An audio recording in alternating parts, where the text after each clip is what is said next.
So does the thought create the molecule, or the molecule create the thought? Or are they simultaneous expressions of a deeper, transcendent reality that we are inseparable? Ask him.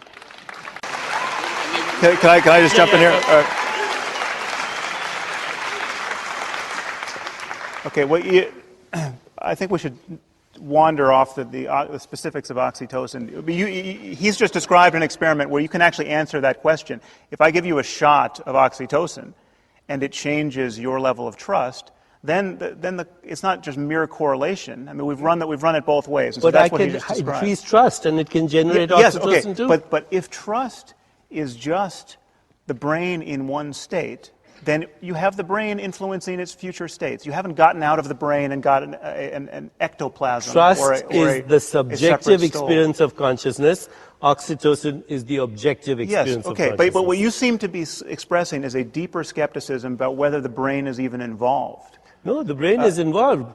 No, your consciousness likes brains to express itself. Okay, but do you believe, for instance, do you believe that we have souls, or that our mind is somehow independent of the brain, that it'll lift off the brain at death and go elsewhere? Is that I believe there's a transcendent core consciousness that is comprised of meanings, context, relationships, archetypal ideas that recycles itself, just like everything else recycles itself. So it's in no sense a product of the brain. It's no sense a product of the brain, and our whole endeavor in spiritual discipline is to actually go beyond that personal consciousness, that ego consciousness, so we can identify with that transcendent reality, which is the source of space, time, energy, and everything else that exists. Okay, well, let me just say a few things. No, but I think the question is, are we encapsulated bags of skin dragging around a very little ego?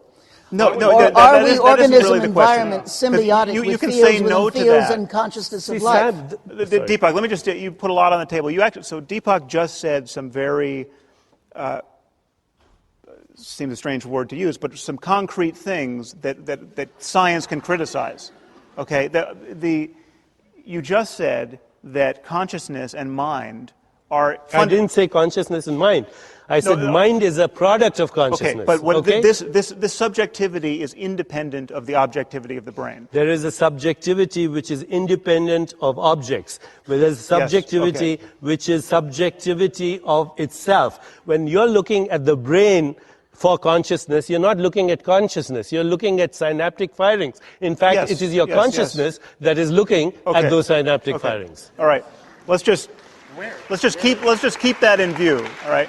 Now, you've said there are two things that an incomplete science of consciousness and the mind should want to say about that. One is that having an experience of undivided consciousness does not tell you what consciousness really is or what its relationship to the brain really is. There's nothing about introspection that leads you to sense that your subjectivity is at all dependent or even related to voltage changes and chemical interactions going on inside your head.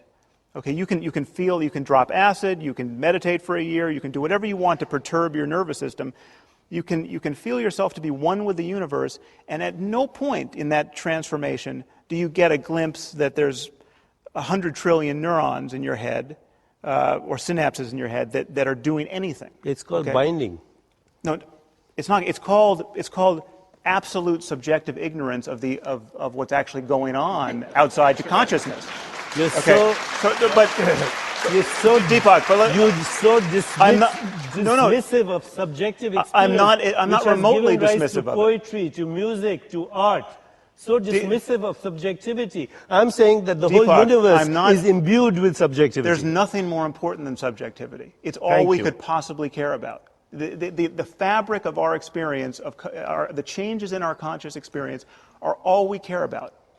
And they have some relation to the physical universe. Absolutely. Okay, now the question is... They give rise to the physical universe. Okay, that is a statement of metaphysics that is totally unjustified and cannot possibly be justified. That's why it's a statement of metaphysics, not of physics.